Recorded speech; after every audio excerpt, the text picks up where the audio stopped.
안녕하세요, 부심이 여러분. 피부과 전문의 심현철입니다. 자, 혹시 뭐 이런 얘기 들어본 적 있으신가요? 주름 생기니까 야 웃지 마, 야 표정 많이 짓지 마.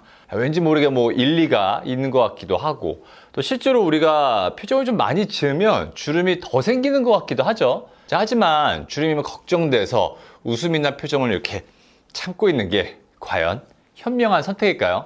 오늘은 이 질문에 대해서 제가 좀 편안한 분위기로 답변해 드리고자 합니다. 자, 첫 번째는 주름은 표정 때문일까요? 자, 우리가 얼굴 표정을 이렇게 지을 때 생기는 주름, 예를 들면 뭐 눈가 주름이거나 뭐 팔자 주름, 미간 주름 등은 우리가 이제 표정 주름이라고 하거든요. 다이나믹 폴드, 다이나믹 링클이라고도 부르는데, 이 특정 표정을 반복적으로 지으면 그 부위의 피부가, 우리가 옷도요, 잡혔다 펴졌다 잡혔다 펴졌다를 반복하면은 가만히 있어도 이렇게 구김이 가죠. 점차 그 주름이 깊어지는 경향이 있는 게 사실입니다. 사실 조금 해부학적으로 보면 피부의 콜라겐과 엘라스틴 섬유가 반복적으로 이렇게 스트레스를 받으니까 손상되고 이렇게 변형되기 때문인데요. 자, 하지만 이 모든 주름이 표정이나 얼굴 근육의 사용 때문에 생기는 게 아니거든요. 자, 주름의 원인은 사실 좀 매우 복합적인데요. 제가 이 네 가지로 한번 분류해 보겠습니다. 첫 번째가 뭐냐면 이렇게 건조해서 생기는 건조로 인한 잔주름인데, 저는 이걸 마치 우리가 도자기가 있잖아요. 도자기에 이렇게 실금 같은 거 좀 생기잖아요. 그런 실금에 비유를 합니다. 피부 속에 수분이 좀 감소되면 피부 표면에 이렇게 미세한 잔실금, 즉 잔주름이 발달하게 되는데요. 사실 가장 흔한 형태의 주름이지만 육안으로는 이렇게 두드러지지 않는 경우들이 좀 많고요. 또 피부과 방문의 주된 원인이 되지는 않습니다. 그래서 많은 분들이 모든 주름이 이렇게 건조해서 생긴다고 오해하고, 거기다 그냥 무조건 이게 고가의 막 보습 화장품을 사용하시는데, 건조로 인한 잔주름은 어느 정도 이렇게 한다고 해서 좀 개선될 수 있지만, 뒤에서 설명할 이 다른 유형의 주름들은 화장품만으로는 뚜렷한 효과를 보기가 어렵습니다. 그래서 두 번째로 설명드리고 싶은 게요, 이 모공 있죠, 모공과 모공이 연결돼서 생기는 주름, 즉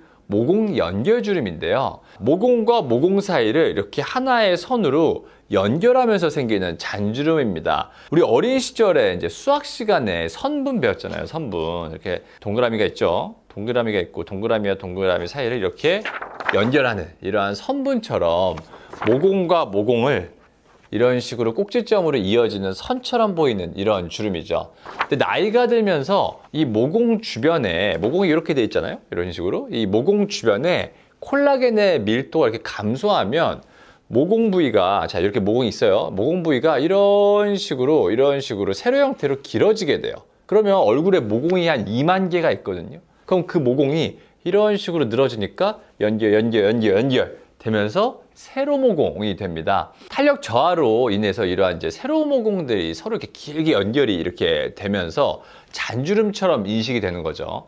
특히 이제 피지 분비량이 이렇게 많아서 모공이 넓게 발달한 사람들에게 사실 이게 자주 관찰이 되거든요. 그래서 치료는 이 모공 확장의 원인을 좀 해결하고, 이 모공 주변의 콜라겐의 생성을 좀 촉진해서 모공을 이렇게 좀 조여주는데 중점을 둡니다.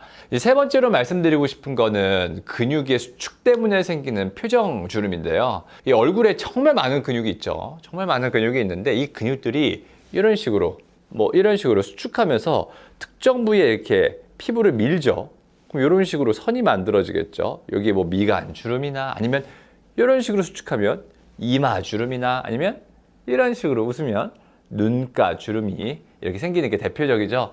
젊을 때는 표정을 지어서 이렇게 주름이 생겨도 근육의 이완과 함께 사라지지만, 이제 나이가 들면서 이렇게 반복적인 수축과 이완으로 주름의 깊이가 좀 깊어지고 고착화된 이 고정주름으로 변하는 경우가 많습니다. 네 번째는 이 피부의 처짐으로 생기는 주름인데요. 자, 얼굴은 하나의 이렇게 덩어리로 연결된 게 아니라 이렇게 구획별로 나눠져 있다고 제가 항상 강조드리죠. 이 구획들의 경계면에는 절대 넘어가지 않는 이러한 박음질이 있는 거예요. 그래서 이 박음질처럼 딱히 고정된 구조가 있습니다. 그래서 예를 들어서 약광대의 살을, 팔자주름을 제가 이렇게 밀어볼게요. 별로 안 넘어가죠. 여기 부위 아래로 밀어볼게요. 안 넘어가죠. 그래서 나이가 들면서 중력 방향으로 요 주머니, 요 구획 내에서 피부와 지방이 아래로 이렇게 처지게 되면 이 경기면 부위에 요 처진 부위가 이렇게 쌓이게 되면서 요쪽에 주름이 유독 깊어 보이죠. 자, 이거의 대표적인 예가 바로 팔자주름과 이 마리오네트 주름이거든요. 우리가 팔자주름이나 마리오네트 주름은 잔주름이라고 얘기하지 않죠. 결국은 살의 처짐으로 생기는 주름, 이렇게 생각해 볼 수가 있습니다. 집에서 해볼 수 있는 이 처짐 방지의 노력으로는 뭐가 있을까요? 제가 항상 강조하는 게 있었죠. 이 얼굴의 중간 부위의 근육을 강화시키자. 우리가 이쪽 부위에 근육을 자꾸 안 쓰게 되면 요게 이제 입꼬리, 입술을 이렇게 올리는 근육들이 네 쌍이 있는데 얘들이 이제 약화가 되니까 요 앞광대의 처짐이 더 심해지는 거죠. 그래서 요 중안면, 요 중간 부위의 근육을 강화시키면 앞광대의 볼륨이 살짝 살아나고 그리고 인상도 좋아지겠죠. 그래서 방법은 간단합니다. 제가 항상 강조하는 게 광대 승천 운동이라고 제가 이름 불렀죠. 이 광대를 위로 이렇게 들어 올리듯이 이렇게 활짝 웃는 표정을 짓고 표정이 최대로 버틴 다음에 풀릴 때까지 수초 이상 버티는 것을 해주는 게 우리가 이렇게 방정맞게 계속 왔다 갔다 하면 어떻게 돼요? 주름이 더 생기겠죠. 그러니까 최대한 우리 네거티브 운동해 주듯이 이렇게 최대한 해주고 버텨주고 이렇게 해주는 건데 이처럼 주름은 한 가지 원인 때문에 생기는 게 아니거든요. 근데 우리가 만약에 주름을 방지하기 위해서 그냥 감정 표현을 무조건 억제한다면 오히려 아예 안면 근육이 퇴화가 되면서 이게 피부 처짐으로 인한 주름도 더 잘 생기고 또 나이 들어 보이는 인상이 되는 문제도 야기할 수가 있겠죠. 그래서 단순히 그냥 무표정으로 주름 몇 개 줄이려다가 오히려 이 자연스러운 인상, 더 중요한 걸 잃을 수가 있습니다. 자, 표정이 없는 얼굴이 더 늙어 보일까요? 사진으로만 본다면 표정을 전혀 짓지 않고 살아갈 때 주름이 덜 생겨서 더 젊어 보이는 것처럼 느껴질 수도 있습니다. 자, 하지만 우리의 얼굴은 단순히 이제 평면 속의 이 사진 같은 모습이 아니거든요.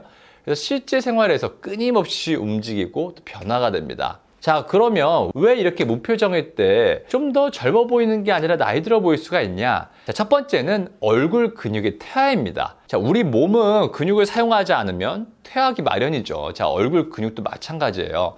자, 표정을 짓지 않고 근육을 사용하지 않으면 얼굴 근육의 탄력이 당연히 떨어지고 힘이 부족하겠죠. 그래서 이는 단순히 그냥 주름을 덜 생기게 하는 걸 넘어서 얼굴 근육이 이렇게 퇴화가 되니까 이쪽에 볼륨이 좀 줄죠. 그러니까 눈밑 꺼짐이 더 심해지고 또 볼살도 더 처지게 되고 이중턱이 더 심해 보이는 등의 전체적인 인상이 좀 무기력하고 나이 들어 보이게 만들 수가 있습니다. 그래서 근육의 지지력을 잃으면 피부도 더 쉽게 처지게 되겠죠. 두 번째로는 이 무미건조하고 어색한 인상이 된다는 건데 영상이나 실제로 누군가를 만났을 때 이 웃거나 감정 표현이 어색하고 굳어있는 얼굴은 어떤 인상을 줄까요?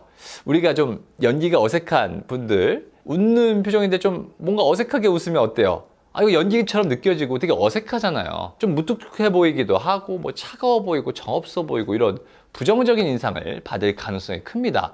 그리고 아무리 주름이 없어도 감정 표현이 서툰 사람은 결코 매력적이지가 않습니다. 그래서 이 사람들과의 관계에서도 소통이 어려움을 겪을 수도 있고요. 그래서 이 활짝 웃는 얼굴이 주는 그 긍정적인 에너지는 사실 뭐 주름 몇 개보다 훨씬 더 강력한 아름다움입니다.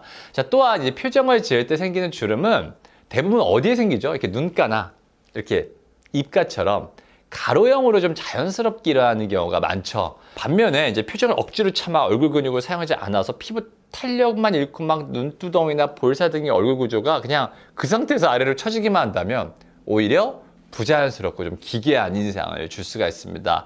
그래서 주름 하나 없어도 늙어 보이는 사람들의 이런 것들이 가장 큰 특징 중에 하나죠.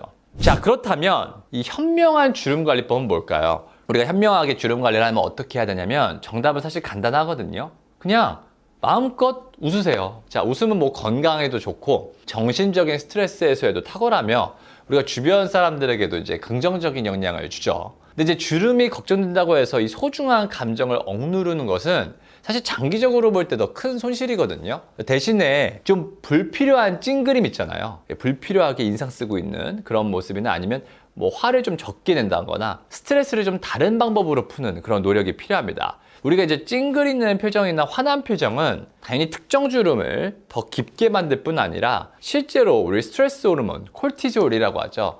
그것을 분비시켜서 피부 장벽을 더 손상시키고 이 염증을 유발하는 이 피부 건강에도 좋지가 않습니다. 그래서 명상이나 이제 규칙적인 운동, 취미생활 등의 이제 자신에게 맞는 이 스트레스 해소법을 찾아서 좀 마음을 이렇게 편안하게 이너피스 해주시는 것이 좋겠습니다.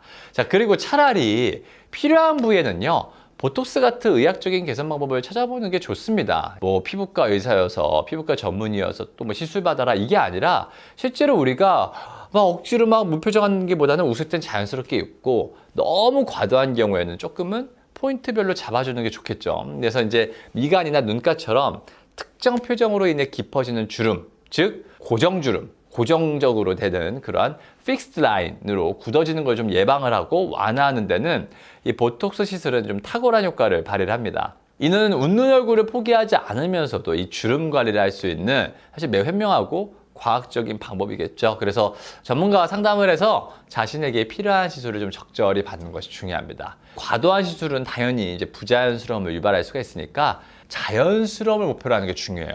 요즘의 시술은요, 예전과 다르게 정말 내추럴, 정말 예전처럼 그렇게 어색하게 정해진 미를 추구하는 게 아니라 최대한 자연스러움을 목표로 합니다. 자, 결론 내볼게요. 자, 주름 때문에 웃음을 참지 마세요. 마음껏 웃으면서 긍정적인 에너지를 발산하고 대신 좀 화를 좀 줄이고 스트레스를 현명하게 관리하며 필요한 경우에는 이 전문가의 도움을 받아 주름을 개선하는 것이 훨씬 더 건강하고 아름다운 동안을 유지하는 비결입니다.